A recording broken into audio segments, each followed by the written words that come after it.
Welcome, guys, to Progress Report 01. I have the rest of the schematics right here, actually. So let's start with the endoskeleton. So inside, if we remove the shell of the animatronic, you'll find lower tank, which handles all the digestive organs. We find the engine that powers the entire electrical system and the hydraulic pump. I scrapped the idea of the blood acting as both a welding thing and as a, so instead it's just going to be hydraulically pumped. However, there is a neural link, however, it isn't a computer one as much as it's a wired. You can see the individual spine that wrap around this. You can see the lung container that contains the other lung. And then you can see the rest of the endoskeleton. Right here we have we have our 3D printing chamber. I have scrapped the pressure vessel design, but this is where Project Omega would be in. It's 40 feet long, and is called the multi-3D printer. Multi-material 3D printer. Anyways, another arm. This arm is the electrical Thunderbolt arm. This can charge up a Tesla coil that causes a ball of energy to grow and grow, and then eventually that ball of energy will get released.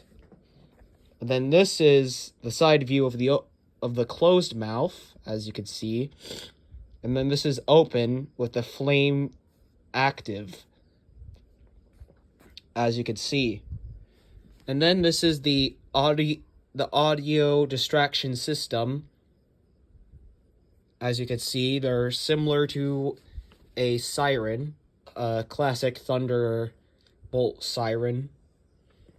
These are connected to both ears and can pivot in all directions except for the direction behind them, because that's where they're mounted to. And then we have the special Popper self-defense rifle. Now this is actually just a pistol for Project Omega, but technically it can classify as a rifle. This will be used in only self-defense scenarios. Only. This will be constructed after Project Omega, once a license has been acquired.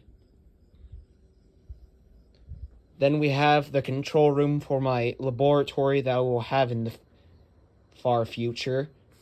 We have truck mode. As you can see, it comes with a flatbed trailer. And then we have the finished version. This is what she'll look like when she's built, in operating and breathing. As you can see, the flatbed trailer turns into a piece of chainmail armor that acts as a cloth, blocking attacks and all sorts of stuff. Remember, she's still as very indestructible as before. She has a 50-foot wingspan. Her torso height is 16 feet. Her leg segments are 6 feet. Her arm segments is 6 feet, excluding the hand, which is 3 feet. The ear is 5 feet. And yeah, you can see that there's some control surfaces at the back of her tail. Those are to allow, when it's aerodynamically flying, to change the direction. If you could see, there's a spring down here meant for hard landings.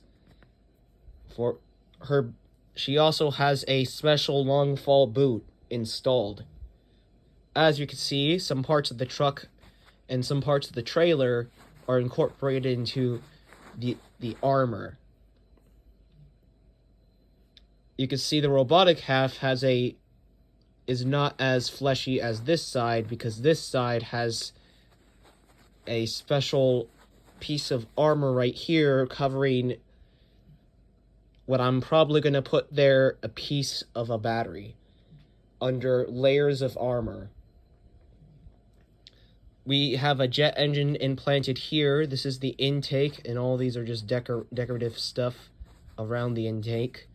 Then we have another jet engine on the arm.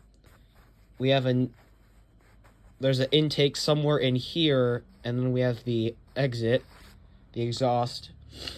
You can see the audio distraction systems on both ears. She can actually close the ears and ignore the fact that she can hear, so basically turn off her own ears via a special soundproof membrane that will close over like a valve. Now this can allow her to mimic voices or do a specialized shock wave. These multiple tanks on her body are for decorational purposes. They don't really serve any purpose besides being the fuel tanks in truck form.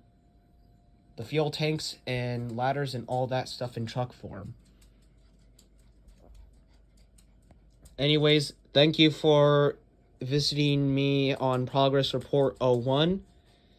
I will try to post more oftenly. I'm currently trying to clear space for Project Omega's construction. Anyways, make sure to like and subscribe. And yeah, I'll give you more videos in the future.